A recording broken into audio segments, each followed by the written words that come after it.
This meeting is being recorded.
Welcome, everyone. My name is Tahaba Ahmed Omer, and I'm the Executive Director of the BlackNorth Initiative, and welcome to BlackNorth Talks series. I will begin by acknowledging that we are on traditional territory of many nations, including the Mississaugas of the Credit, the Anishinaabe, the Chippewa, the Haudenosaunee, and the Wendat peoples, and is now home to many more diverse First Nations, Inuit, and Métis people. To all of our attendees, from our esteemed guests, our fellow signatories, our government officials, and our allies, on behalf of the BlackNorth Initiative, happy Black History Month, and welcome to BlackNorth Talks. I am truly honored to welcome you to the second year of BlackNorth Talks series. It was just 20 months ago when we launched the BlackNorth Initiative, and since then, it has become a strong and powerful voice, and not only in the eradication of systemic anti-Black racism, but also in the empowerment of Black communities throughout Canada. We work closely with leaders from over 500 Canadian companies totaling 1.3 trillion in value, including both public and private sector, major banks, insurance companies, law firms, government, the largest asset managers, institutional investors. They are all behind us. The BlackNorth Talk is an opportunity to mark Black History Month and to celebrate the contributions, heritages, and victories of Black Canadians. The BlackNorth Talk series will inspire you, move you, and motivate you. Today's discussion will be on the empowerment of women and being fearless. It is my absolute pleasure to introduce our guest speaker today, which is Topeka K. As you can see, or you may see in just a moment, Topeka and I are matching today, and we did not send each other any memos. But I'll tell you the work and the life of this incredible woman. She is the CEO of the Loam and the founder and president of Epic Financial, TKS Ventures, Faces and Voices, Inc. She serves on the board of directors for Coalition for Public Safety, the Marshall Project, Operation Restoration, and United Justice Coalition. Since her release from federal prison on May 5, 2015, Topeka has served as a 2015 Beyond the Bars Fellow, 2016 Justice and Education Scholar from both Columbia University, 2017 SOAR's Justice Advocacy Fellow, 2018 Unlocked Futures inaugural cohort member, 2018 Opportunity Agenda Communications Institute Fellow, the director of #Dignity Campaign for #Cut50, where she led the bipartisan national effort to pass 20 pieces of legislation restoring the dignity for incarcerated women. She's also the senior advisor of New Yorkers United for Justice.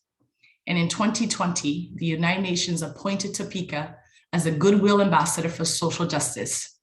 And this was during the Global Festival of Creative Economy.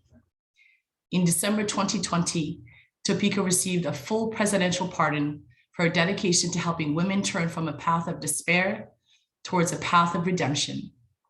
She's the host of the Topeka K Show on Sirius XM, Urban View Channel 126. It plays on Sundays at 9 a.m. You should catch that. And is now developing scripted and unscripted series as an executive producer for TV and film, inspired by her fight to change the many problems that plague female incarceration with 44 Blue productions. And I'm not finished. Topeka has been featured in Vogue, Essence, Salon TV, Vice, New York Times, The Cut, Rolling Stone, Variety Magazine. She has shared her expertise on the Tamron Hall Show, CNN, MSNBC, and The Today Show. Additionally, she's been featured in Glamour Magazine, The Black Enterprise, for being the Black woman behind the video that led to the Trump clemency of Alice Johnson. She has spoken at the 2018 United States of Women Conference, 2018 Women in the World Conference, 2018 White House Prison Reform Summit, and the TEDx Mid-Atlantic Superheroes Presenter, and has received many, many awards for contributions transforming the lives of women and girls impacted by the criminal legal system. She has worked and continues to work selflessly and relentlessly in her fight for the dignity, decriminalization, and decarceration of women and girls. Welcome Topeka to the BlackNorth Talks series, and it's a pleasure to have you. Thank you so much.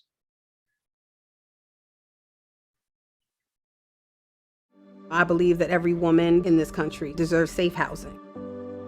My organization is called the Ladies of Hope Ministries. The mission is to help women who are transitioning back through education, spiritual empowerment, entrepreneurship, and advocacy. Getting into Baltimore, going out and kind of venturing off of campus and dating guys from Baltimore City who were really heavily engaged in the drug trade, I ended up selling drugs myself. I always just thought that people took drugs because they wanted to. That's how I looked at it. It wasn't until I went to prison, I actually asked the women, well, why did you take drugs? And they started really telling me about their experiences. Everything was based on some type of trauma or violence that was inflicted upon them and their way of coping. I contributed to the harm of communities, and specifically women. I would like Hope House to be known as a place where women can become whole again. The safe housing space that gave every woman and girl an opportunity to rebuild their lives that otherwise would not have been able to. Once I was able to see all of the nastiness that was inside and was really able to clean myself, it allowed me to see myself for who I was and who I was created to be. Being able to provide that same hope and opportunity for healing and focus to another woman is everything. Topeka, welcome. Thank you so much for having me. I was like, wow, it's still going. I didn't even realize my bio was so long. Wow.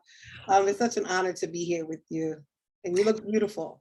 Well, look, we both look beautiful. I love that we are matching. This is just, the minute I saw you today, I thought the universe is on our side. Look, I will say I'm very, very honored to have you. I think this is going to be a really incredible conversation.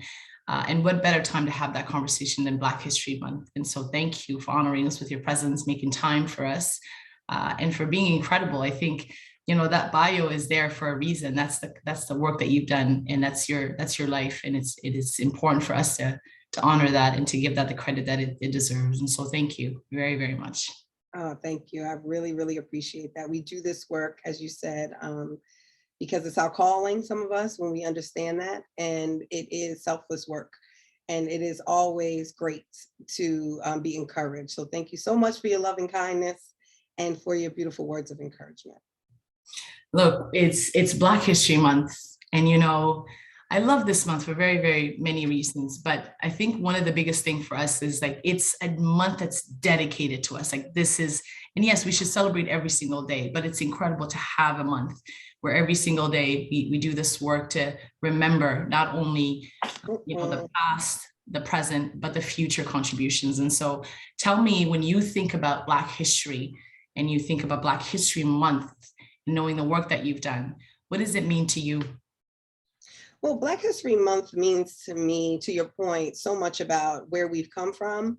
I'm grateful, you know, that we are able to acknowledge each other during that month. Also saddened that it is only 1 month out of the year that we actually do that. I think there are many of us that try to be more intentional and how we're using our platforms in order to make sure that Black people, Black women, specifically for me, are acknowledged for the contributions to history. When I think about our young people, I think about, the education system and what we are not seeing and learning within there. And that has, irrespective to what country that you live in, that it is critical that we are taking these moments to highlight and educate our young people to understand that we are a great history. And it's not just what people tell us about ourselves. Me going to a school where I was one of two Black children in my entire class. We often, I'll never forget a teacher telling me that the reason why there were Black people was because of Cain and Abel, and that God had actually cursed them. And so that's how Black people came. And I remember saying, well, wait, I got put out of class nonetheless, because I was like, wait a minute, that is completely untrue. And I mean, even if you just look at people who are melanated, right? And you think about the Bible and you think about where we are actually in proximity to even the equator, there are people who are melanated and the complexion is melanated because even let's just look at science, right? And so I got kicked out of class nonetheless. And, my parents later came and just, raised some cane, as my mother would say. But it was just the idea of how even me understanding innately that something was wrong and needing to be fearless and speaking up in a white system about where I came from, so that other white children wouldn't think that Black people are here by happenstance. So the month of Black history is important, but more important is that we are creating opportunities to have these conversations each and every day of the year. Absolutely. I remember thinking, and this was last year during Black History Month, and I was trying to just write notes of the things that I was feeling during this month, and generally, what does it mean for me to be Black? And I told a friend of mine, I said, I didn't know I was Black till I arrived in Canada. No one described me or my family or people I knew that looked like me as Black. And so I was uncomfortable with this idea of like a color and an association with it. And the description of who we are and what does it mean to be Black, and the fact that we are criminalized, and the fact that we have to always prove and I've been saying the words like legalize our Blackness. It's like we have to do that all the time. And so when you think about in 2015, when you started Ladies of Hope, and you thought of putting together such an incredible organization, a mission to help women who've been marginalized to transition into society, and things of that sort. What were you thinking about? What was the inspiration or the genesis or the inception of Ladies of Hope? How did you come up with that? Well, I came up with Ladies of Hope Ministries. I would say God imparted it in my spirit one night during a meditation. And I was deep in really sleep. And I remember being woke up, and God said I would start an organization called the Ladies of Hope Ministries. And I would do two things: create platforms and opportunities for women to be able to use their voice to change society. And that I would also make sure that women had safe and affordable housing. And so I didn't know when or how I was going to be able to do it, because at the time I was sentenced to 130 months in prison. And I had only been in at this point 2 years about. And so I'm like, okay, God, you put this vision on my heart. There's something that you want me to do that's great. And so I'm just going to trust. I'm going to trust the process and trust that you have me. And so in fasting and prayer, and, I wrote a letter to the judge, God delivered me. And opposed to me being in prison for 10 years and 10 months, I was released after 3 years. And in that, I knew that I had to do exactly what God called me to do. And I was released and I hit the ground running. And first it was an exploratory year to 2 years where I just traveled all around the country and learned what women needed. Talked to sisters from different socioeconomic backgrounds, more specifically women of color. I knew that no matter what it was that I was going to do or could do anything when I was released, because of the resources and support that I had, that many sisters would not have had the same opportunity. And so while on that journey, it just became very, very strong 2017 that I needed to do this work. And God had it where I was able to meet another sister who helped me with my first grant on the journey. And so I found myself with a house in the Bronx for women. And then I found myself moving women in that house. And then I said, wait a minute, I have no money. How am I going to pay these bills? And from there, I'm like, okay, God, let me, use these transferable skills that I've learned in my life, which we call the hustle.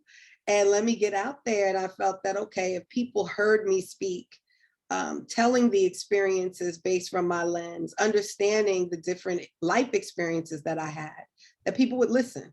Yes. And they did. And in that, I was able to convince people that it was important to invest in Black women. And to invest in me in order to help to support other sisters that are coming home. And so, gratefully, I was able to do that. And, here we are a few years later with a house in the Bronx, one in New Orleans. We are scaling all over the country, building affordable housing in Miami and Maryland. And the vision just keeps going. So, it is my sisters that really, really empower and inspire me. Each and every day to keep going. And it's, women like you who actually give me the courage and inspiration to continue as well. Look, I will share with everyone watching what I said to you right before we started today. I said, I never get nervous, especially in these kind of things. I've done them 100 times and never get nervous. But I told my team, I said, guys, I'm super nervous. I'm super nervous because I've learned about Topeka and who she is and the contributions that she's made. And I'm thinking about you as not only a pioneer in our community, but as a woman who held on to hope and kept it on her shoulders and now has transferred that hope to so many women. And when you're saying to us that you got a house because a sister helped you out, and then you got more sisters into that house, like you're paying it forward. There's so much to be said about women supporting women. And I just want to maybe pause on that because I'd love for you to talk about what it means for a woman to be there for another woman and what it means for women empowerment. And we talk about it all the time, right? Like, what does it mean to have that connectivity with another woman and how we can support each other? And you're here because of other women. And other women are here because you're here. And so love for you to talk about what that means and how that's allowed you to kind of move forward. I think there's a joy in that. It really is. It is for me. I have been really fortunate and blessed to understand the power of sisterhood, the power of women, because of my mother. My mother is a beautiful, strong, Black, brilliant, compassionate, empathetic, and real woman. And in that, she always taught me as her only daughter, that it's important to build relationships with other women, that, we are to love each other, we are to support each other. And so throughout my life, I knew how and what it meant to be a friend to a woman. Now, when I went through my journey and had different life experiences, I didn't understand the harm that I was creating when I was selling drugs, right? Because I didn't actually see the women that were actually receiving those drugs. So it did not connect for me in that way. And it wasn't until I was inside to where I had those conversations, as you saw in the video. And, I asked the sister, well, why are you using drugs? Like, everyone knows it's, you don't use drugs because they harm you, right? And she was like, well, her father had been raping her. And he was the person who gave her heroin for the first time and told her to take it so the pain would go away. And another woman said the only time she was able to spend time with her mom was when they smoked crack together. And I remember breaking down after hearing them and apologizing for the harm that I caused, right? And it wasn't until that really understanding that we were so much alike, that we weren't different, that so much because we come from different socioeconomic backgrounds, because we may look different, even within, the Black or African-American community, the way we see ourselves, there's colorism, there's all types of isms, even within.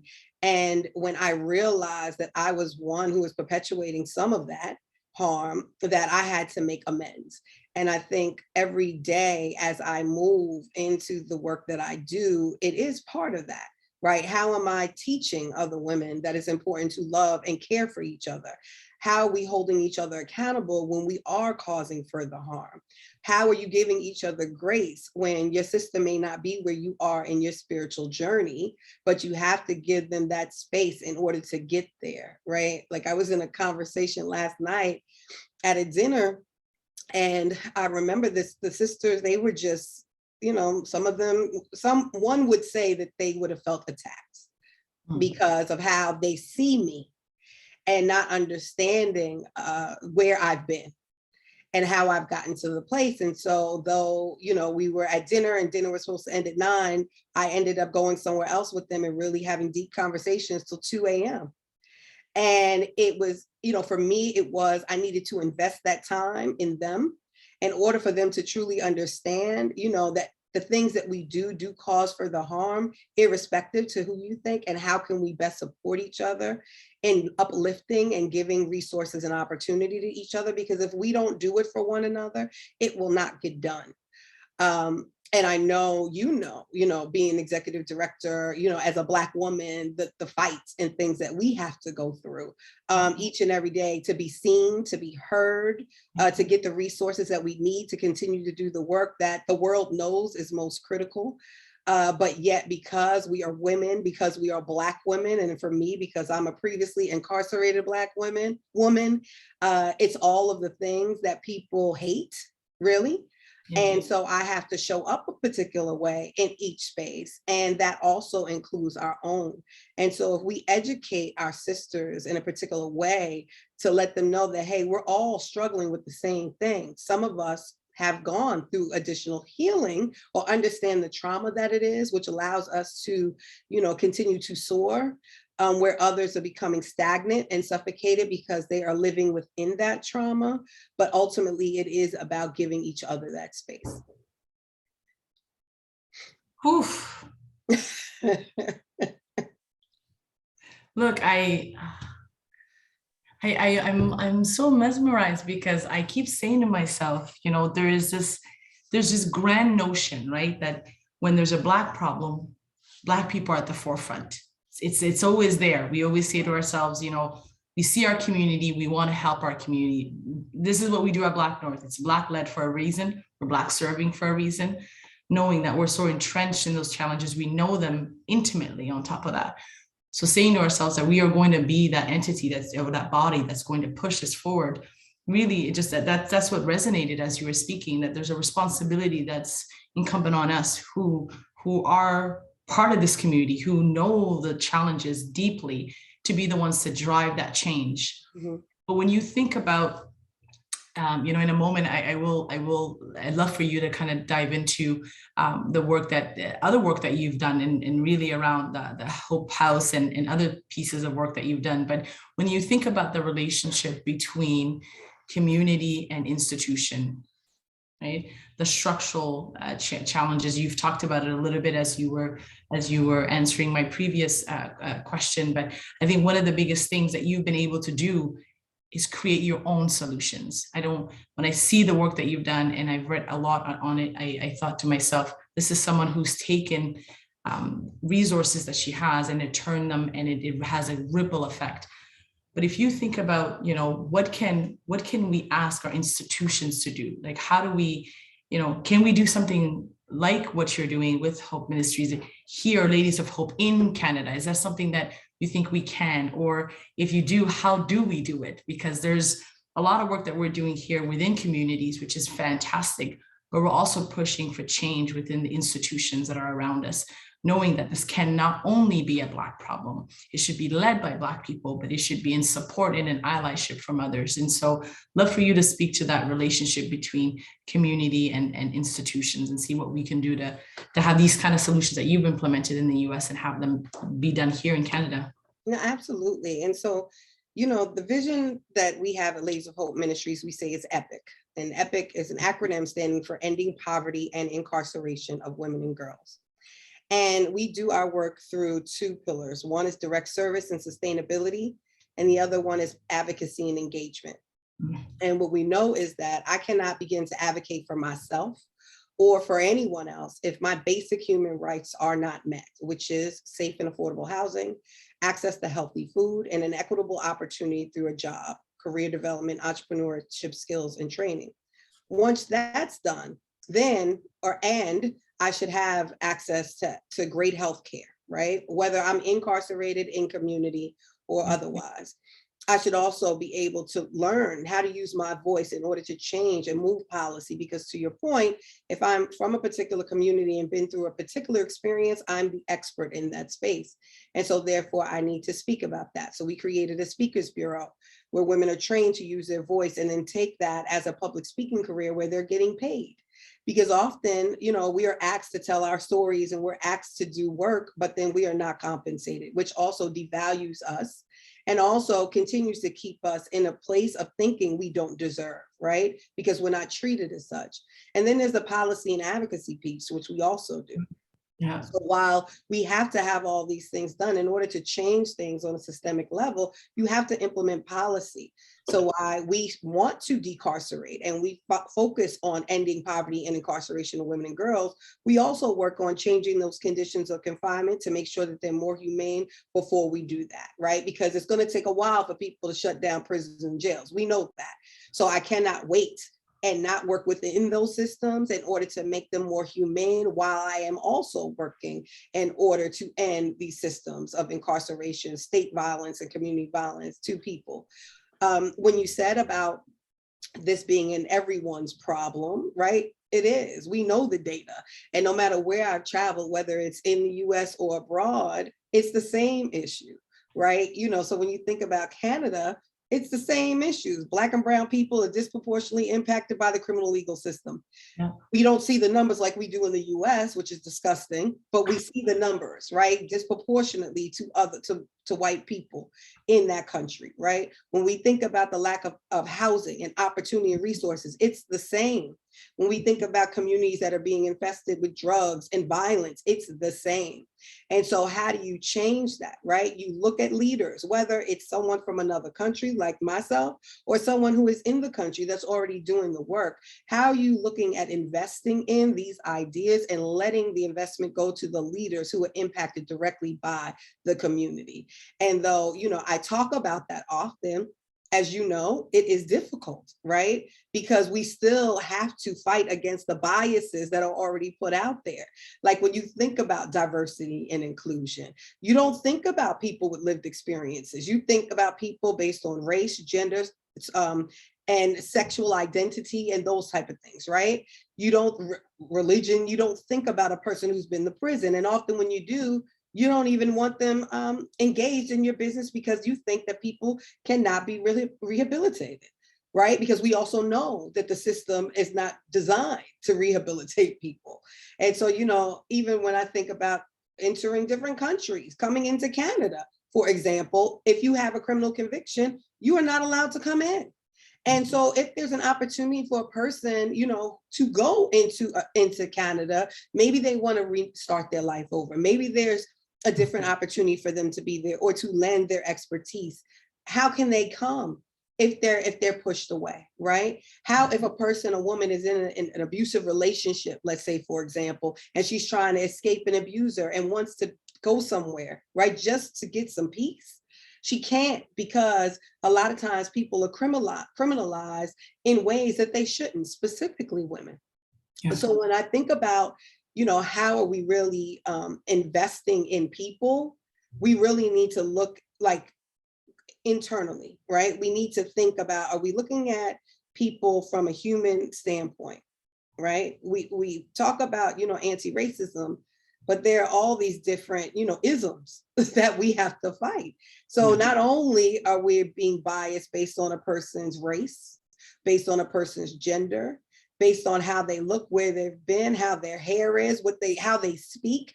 It's all these things. And it's typically those people who are making those decisions in these roles, whether it's in HR, whether it's in some type of level of management, who are taking their own biases and then they're implementing in the company, when sometimes, often even the company heads have a different ideology of the way things need to be ran. It's the people that they have hired who are the ones actually leading the work. And so therefore, this culture is being created, So, I mean, I would just, implore people to think more boldly that if you want to see changes, if you want to see, reduction in violence, you want to have a safer community, which we all want, right? That you want to make sure that you're providing resources and opportunities within these communities that do not typically get those opportunities. And you're giving people roles, especially in government, that have decision-making power in order that come from the communities that we are wanting to solve the issues in. Absolutely. Look, I want to respond to that, but I'll say one thing first. For those of you that are listening and you're hearing a call to action today, you're hearing so much about personal and really, intimate experiences that Topeka is sharing. If you have questions that you'd like to pose, feel free to put them in the chat, please. We'd love to bring those forward to Topeka as she's still with us. Look, I'll say this as with respect to what you've just lined up for us. I mean, the idea that progress, first of all, I think is progressive. I always say that, we won't turn the tide as quickly as we'd like it to be. I'm very impatient. I think you are as well to change. We want things to happen quickly. But, I'm hoping, and as I hear you talk about the changes that are needed and how we can have meaningful change that is going to be systemic and that's going to be structural and that's going to be long-term and sustainable and something that we can look back to and say we're proud of that legacy and that generational impact that we've had, we're going to have some behavioral changes that occur. We talk about systemic changes as if there's machines out there creating these policies. It's people. That's right. Human beings that are doing this, right? It's human beings that are putting in policies and regulations and functions and ways to do this work. And so, it is an internal work that needs to happen. When we talk about unconscious bias, we talk about prejudice, we talk about discrimination, we talk about all of these kind of concepts. They really start with the person. How are you going to unpack your own biases? How are you going to make sure to check yourself, to make sure that the work that you are doing is really conducive to the realities of the people that you're trying to serve. Yeah. You're doing it in a fair way. And that if we have to put a regulation to tell someone, please treat me fairly, then where are we as a humanity? That we can't, look to each other's humanity and say, I see you and you see me, and we're going to treat each other as fairly as we possibly can. And, a lot of times we look at systems to embed some of that humanity back into the world. I'm hoping we get to a place where people do it on their own and do not need a structure to tell them how to be right. And it's, as we always say, it's always the right time to do what is right. And I think the time is now. But I know you've done a lot of work with government and with institutions. You've done some incredible work with Senator Cory Booker and Elizabeth Warren and on the Dignity for Incarcerated Women Act. How was that work for you in working with the federal government and the role that they played? And how effective has it been? Or would you like it to be if it wasn't? Right. So when we first started the dignity movement, if you will, we started working with the federal system. And part of that was because many of the sisters that were wanting to do this work came from the federal system. And so that's where we started. And typically, when you do and you're able to pass legislation on a federal level, then the states follow. So that was the strategy initially. And so, Senator Warren and Booker, they were incredible, right? Wanting to get the work passed, wanting to help support, letting us lead. And what happened was, because there wasn't enough on the federal legislature that really wanted this or really understood really what we were doing, we pivoted. And so what happened was sisters who were incarcerated in states around the country, they saw what we were doing and they wanted to be involved. And so we said, okay, well, let's find leaders in these states, right? They know their experiences. And so often, you may have heard me say on different things that I don't believe I'm a voice for the voiceless.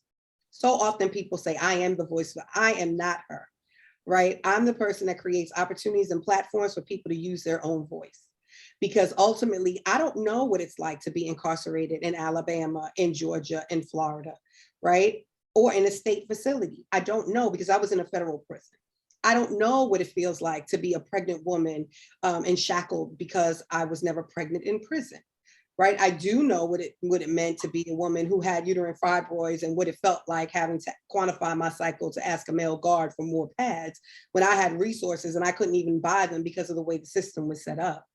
And so what we did was we did this movement around the country. And what was unique was depending on which state we went to would really determine on how we were received. And so, for example, when we were in Louisiana, there were, Black sisters went to testify about their experience within the prison system. Yes. The legislature, which was, typically white, they were texting, talking to each other, not paying attention at all. No problem. We came back and we bought white sisters who had been incarcerated. They were crying. Oh my God, that could be my daughter. Legislation passed unanimously. Right. And what you learn in that, people actually will only relate to what they can relate to. Yes. A white person from the deep South cannot relate to the experiences of a Black woman who've been incarcerated, but what they can relate to is a white woman who looks like their daughter, who may have had some type of substance misuse issue like their child. And so they can empathize. Right. And so you learn how to build allyship, even within the movement. And so often within this movement of criminal justice and social justice is that many people feel that you should not work on a governmental level, right? So another example, Federal First Step Act was introduced with Donald Trump, President Trump at the time. We were told not to work with him at all. And I say we as an advocates and activists who were on the ground by the other advocacy community, because you cannot work with him. And I'm like, wait a minute. I know my sisters and brothers, when I talk to them who are presently incarcerated, they're telling me, no, you have to go in there because if you don't go in, there's no representation. So how can I be mad if I'm always touting I want a seat at the table, but when the table is there, I don't go in because who's at that table? That's ridiculous. And so though we took a lot of pushback for that, I lost friendships. There were people who were board members who decided not to be on the board because of the way that I looked at the work, but I know the way God was moving me.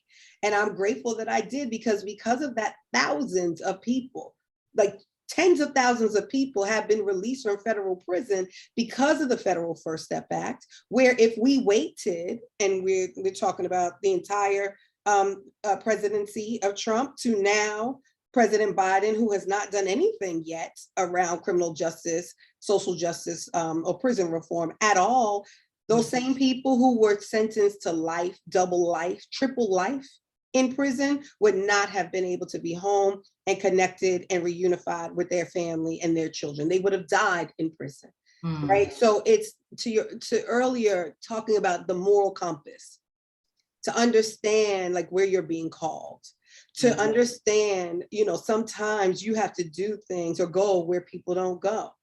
You have to understand that, but when you go into those places, who's with you? And so because I'm just deeply centered in God, I know no matter where I go, that God is with me, that it doesn't matter the room, but I know that I, one, deserve to be in that room. Two, I have to be in that room because if I'm not there, then someone else won't be there that looks like me, will not be there. And then bills are being passed, conversations are being had that will directly impact me. And yet I have no idea. And then I'll be mad when we find out that later it actually caused further harm. Well, I mean, the idea behind advocacy is that there's all forms of advocacy. My faith teaches me that your behaviors and your mannerisms are part of advocacy. How you treat people, how you talk to people, how you bring people into the fold, how you love and care for them, how you do all of those things, right? So I think where we are in the state of Black affairs across the world, not just in the US and not just in Canada, there's something to be said about all forms of advocacy being used to advance the cause, because we can't afford to lose anymore. Right? We can't afford it. And I think we're at that stage now where we're saying to ourselves, it's now or it's never. It's so true. I always ask myself, what is the next generation going to ask us? How my nieces and nephews going to look to me? How are their kids going to look to me and say, well, what did Dahabo do? What did Auntie Dahabo do? What did Mama Topeka do? Whatever the case may be, right? And so there's a responsibility upon us, I think, that is greater than ourselves. And that's the beauty of who we are. There is a question in the Q&A that I want to ask you. Okay. And after that, I think it's important for me to ask you what role men can play. I want you to tell me about that, because we've talked about the role that communities can play. We've talked about the roles that government and institutions can play in businesses and things of that sort. But I want to ask about what the men can do to be at that table and to support women, right? And so I'll pose you the question first, Topeka. And so the question says, thank you for the insightful conversation, Topeka, and all your contributions to the betterment of women. Can you tell me one particular conversation from one of the incarcerated women that has marked you the most? I know exactly what that conversation was. Okay. So I was in the county jail. I hadn't been sentenced yet. And it was in Virginia. And I remember, because I was a federal detainee, I was separated from the rest of the population. Like, I had to be in a cell by myself where other people may have had other people with them. And so we could hear each other like through the vents. And there was a young girl, she was crying like hysterically one night. And I asked her what was wrong. And she said that she was, in fear for her daughter. And I asked her, like, what do you mean? And she was saying her daughter, who was, I think, 2 years old, was living with her mom. And her mother was struggling with heroin addiction. And her boyfriend had just come home, who had a history of sexual violence and abuse.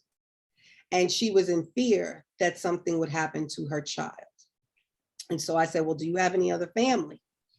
And she said, I just have a sister. I said, well, what about my sister? Well, your sister. She said, well, her sister was pregnant and also addicted to heroin. I said, okay, well, what about the state? And she was like, no, like, if I call the state will take her and I'll lose her and I'll never see her again. And she was like, and as a matter of fact, you know what? She's only 2. She was like, likely if something happens to her, she won't even remember. And it broke my heart, because for a young girl who is in prison, who struggled in her addiction, then her mother, who struggled in her addiction, had someone, in the home who could cause harm, not only to her, but also all the other women in the home. Now to have this child who now is subjected to additional abuse and violence, and the mom feeling like that was a better alternative than actually giving her to foster care, was heartbreaking, because of the experience that she had in and out of foster care growing up because of her mother's addiction, and how it generationally, the things that happened, and it kept going and perpetuating.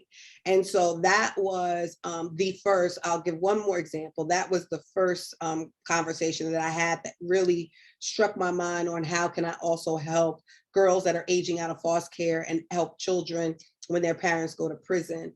The second one was when a woman had come home from prison. So I was already doing the work, and she had to register as a sex offender. And I had never heard of women having to register as a sex offender. And she explained to me that she had been in her addiction heavy. And what she did was, in order to get what she needed, she ended up, selling her children for sex. And so she, her kids, her daughters had went through this trauma, and I ended up meeting with her daughters. And, what was so beautiful was that they loved their mother so much, even understanding the harm that happened. And they wanted so much for her to have an opportunity to get her life together, that they were still willing to try to build, because it was their mom. But no matter how hard the mother tried, it was so difficult for her to find housing, to get a job, because she had this conviction and she was a registered sex offender. And so for me, it was like, how often we turn our heads and our noses up on people based on the types of crimes that they have been charged or convicted of. But when you really get to talking to people and understanding what led them there, it is the stream of abuse, violence, sexual trauma, violence, mental health issues that come untreated because we don't have access in our communities to proper health care, mental health care, proper healing mechanisms. And so, I have many others, but those are the two that actually just came up in this conversation. And I thought they were also two of the most graphic that can also have us, thinking a little more further about meeting people and really understanding the things that they have been through.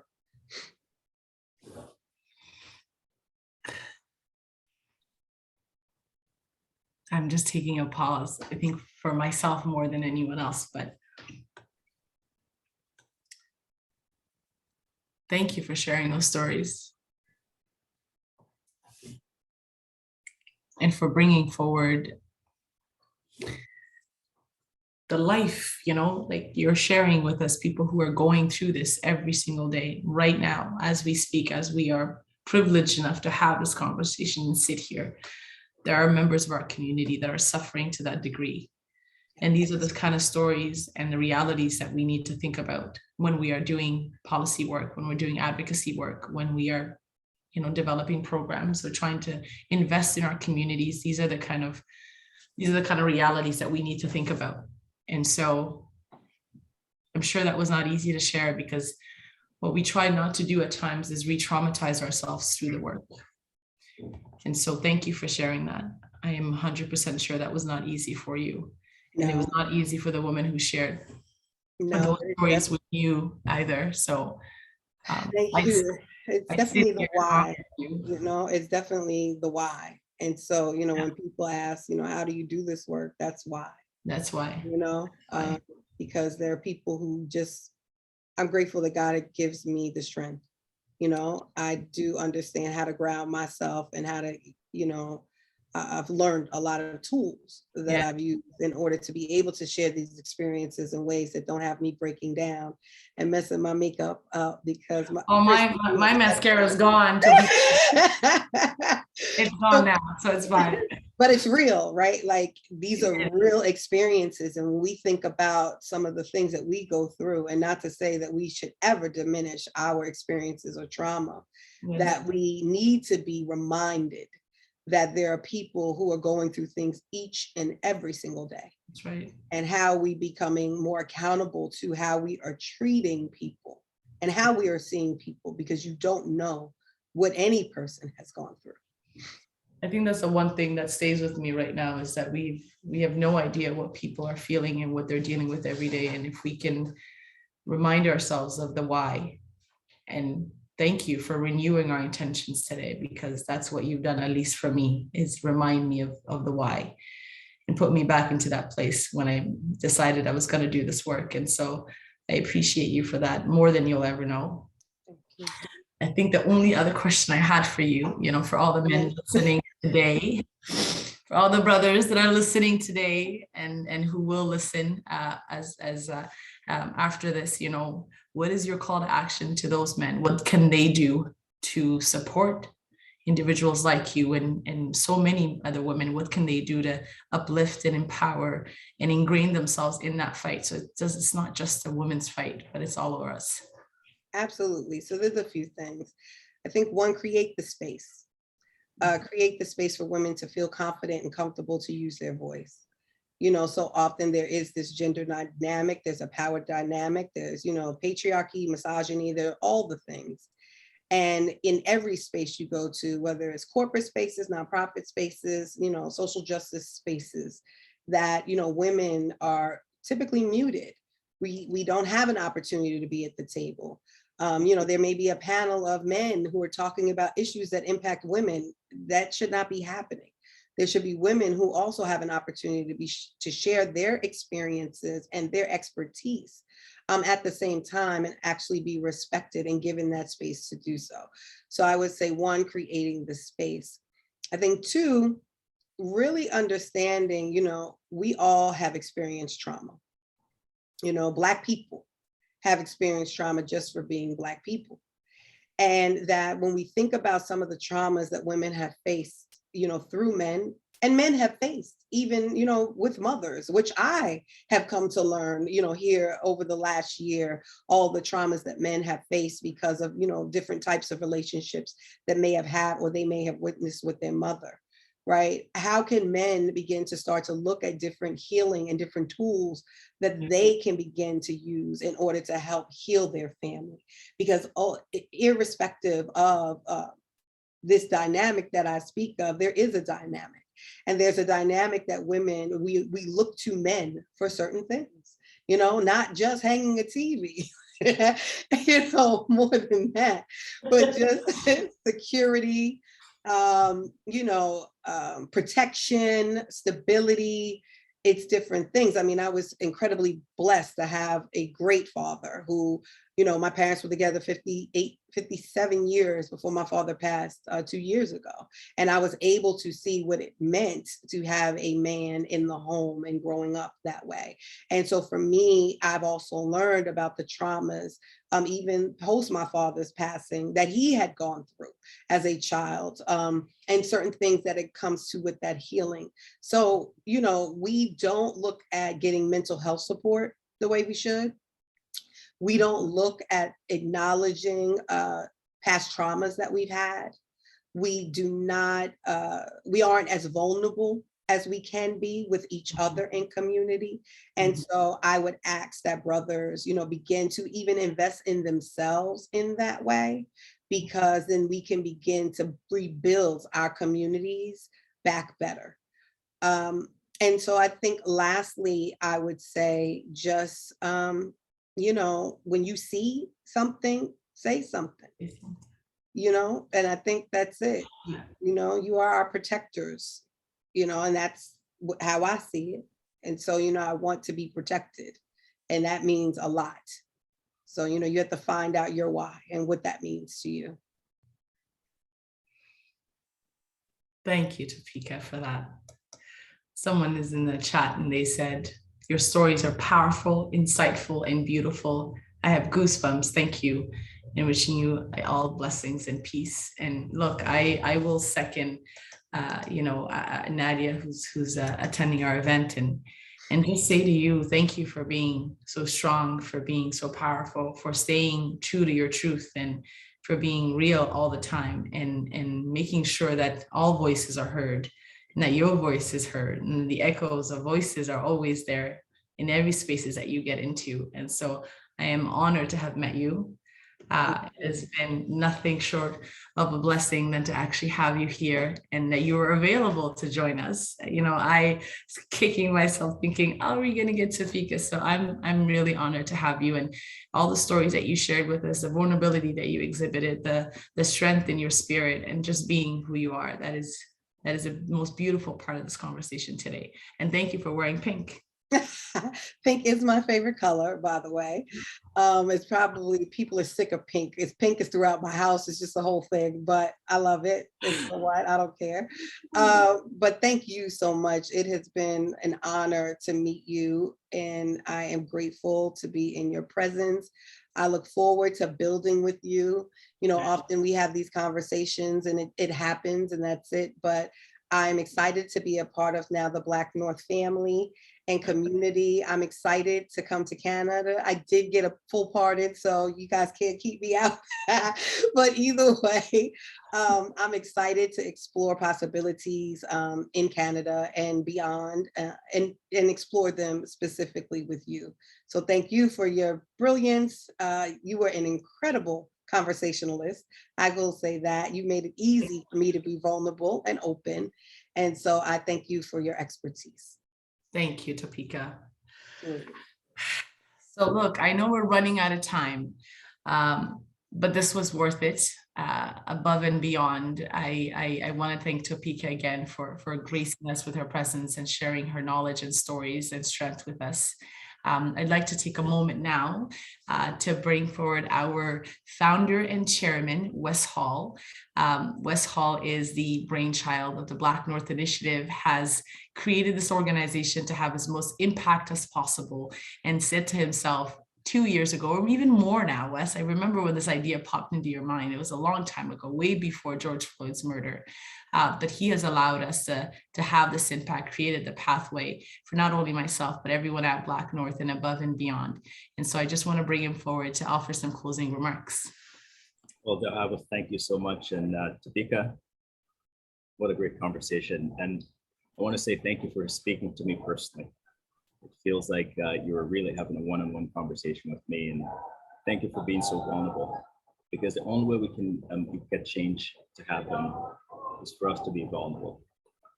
But some of the things that really touched me about what you've indicated, and we struggle with that as well, I do. You can only relate to what you can relate to. You know, sometimes we tell people our story and they just don't get it. And then when we tell somebody who have the same story as ours, all of a sudden it just clicks like that.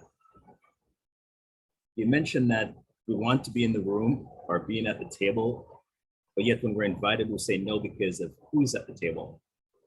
And how it doesn't matter who's at the table. If we're invited, we've got to be there. And you mentioned that we deserve to be in the room and we should want to be in the room, because whether or not we're in the room, decisions are made.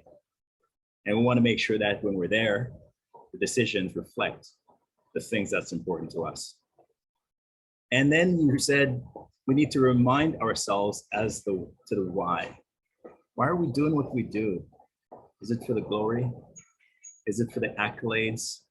Or is it really to change people's lives and to make a difference? So we need to remind ourselves constantly of the why. And you spoke to me as a Black man, and you said, I need to create spaces for women to be heard and to listen to their expertise and to accept their voices. You indicated that I should understand that all of us, including myself, experience trauma, and we need to acknowledge past trauma in order for us to be empathetic and move forward. And you encourage me to invest in myself and also to be vulnerable. And you also say, when I see something, I should say something, and in particular, do something.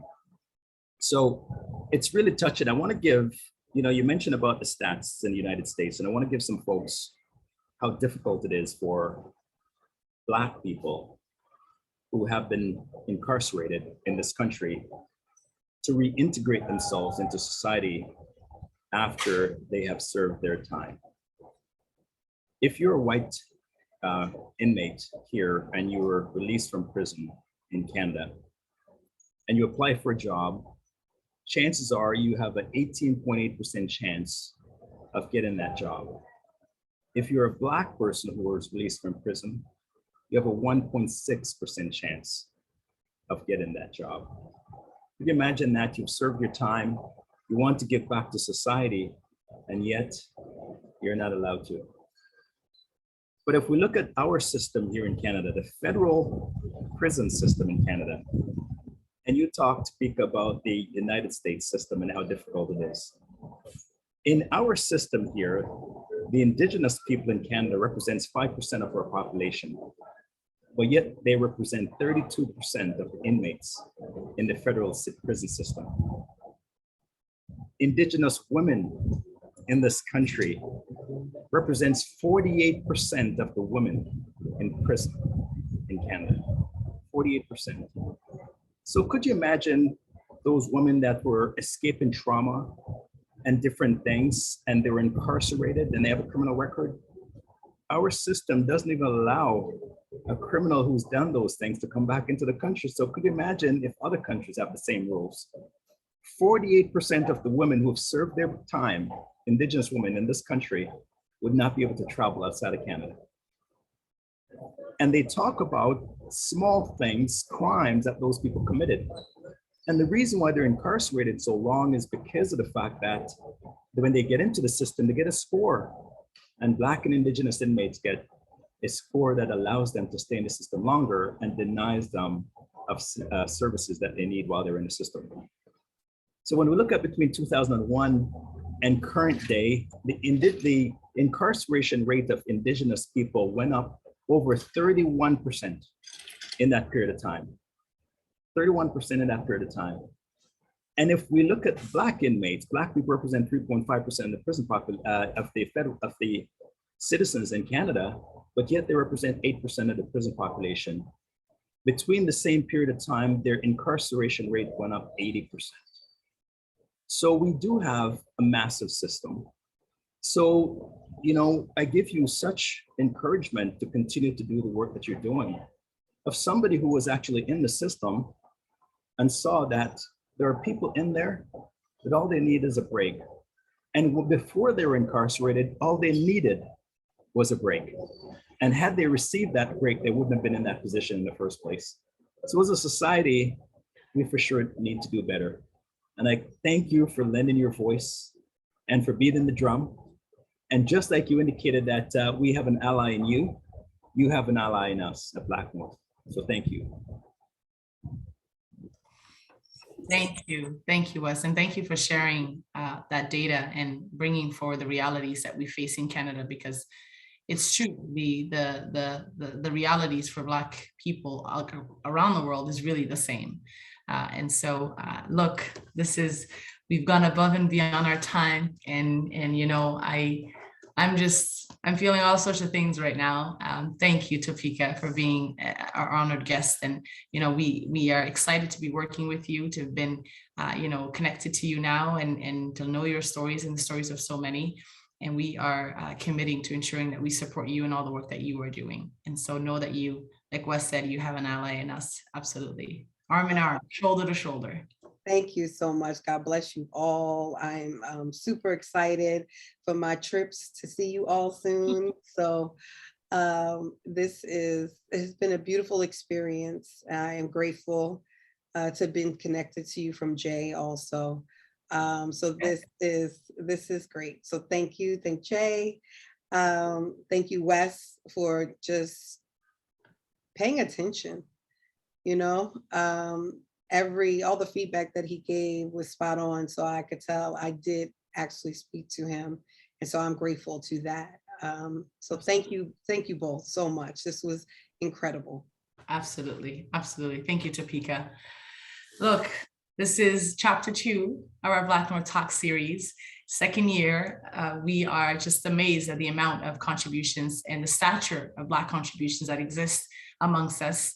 We will continue to bring forward incredible individuals who have incredible stories in ways that they can impact us that are beyond belief. And so look, I'll take this opportunity now to thank our wonderful sponsors, TELUS Communications, Enbridge, Shared International, Davies Ward Phillips, Weinberg LLP, and Johnson & Johnson.